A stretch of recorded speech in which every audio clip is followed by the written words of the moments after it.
1 juta. Alhamdulillah hari ini aku ada tabungan guys sebesar 1 juta. Aku mau beli emas karena katanya harga emas hari ini turun. Soalnya sempet waktu Papa Udon wafat aku tuh jual semua emas-emasan aku untuk bayar utangnya Papa Udon. Jadi sekarang baru dapat rezeki lagi dan alhamdulillah aku pengen tahu nih 1 juta ini bisa dapat emas bentuk apa dan berapa gram. Yuk ikutin aku. Karena aku udah gak sabar ke toko emasnya, kita langsung aja get ready. Siapa di sini yang paling excited kalau mau ke toko emas? Aku! Akhir-akhir ini aku lagi seneng banget Besti pakai Hydrating and Brightening Toner karena ini bagus banget untuk melembabkan dan ngebuat makeup kita itu jauh lebih nempel. Step yang kedua aku pakai Soy Bright Moisturizer. Ini tuh 2-in-1 moisturizer ya Besti. Kenapa dia 2-in-1? Karena ini tuh bisa juga buat primer makeup kamu Besti.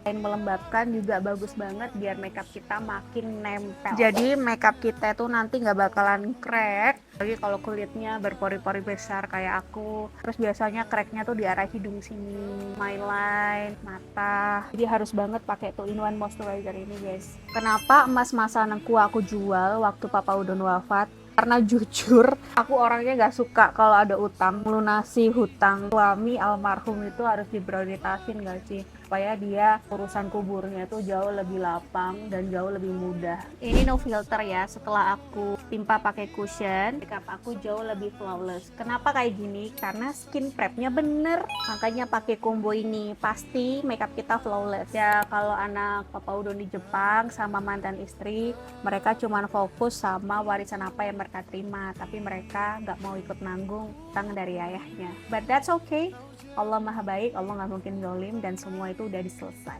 Nah guys, get ready-nya udah siap. Ini aku langsung pakai outer aja. Ini jaketnya Papa Udon, lagi kangen sama Papa Udon. Jadi kita pakai fit of the day, cek dulu ya. Ini dia outfit of the day aku, inner biasa aja.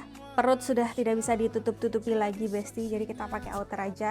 Outernya Papa Udon aku suka karena dia nutupin depan belakang gitu. Simple banget. Yuk kita langsung aja bawa duit ini. Selama nikah sama Papa Udon aku itu nabung emas Besti. Udah hampir 4 tahun ini aku nabung dan alhamdulillah hasilnya lumayan. Sebagai istri yang ditinggal meninggal sama suaminya, jujur bingung ya kalau suami wafat ninggalin utang. Dan kebetulan satu-satunya harta yang aku punya pada saat itu ya hanya emas. Jadi nggak ada pilihan lain, mau nggak mau aku harus jual emas itu karena memprioritaskan bayar utang almarhum itu penting banget karena biar dia lapang kuburnya kan. Tapi alhamdulillah semua hutang sudah lunas, Allah mudahkan semuanya dan sekarang aku bisa nabung emas lagi deh dikit-dikit. Kalau kamu pernah nggak Besti jualan emas karena butuh duit dadakan kayak aku? Kalau iya tulis di kolom komen ya. Sampai ketemu on next vlog Jani.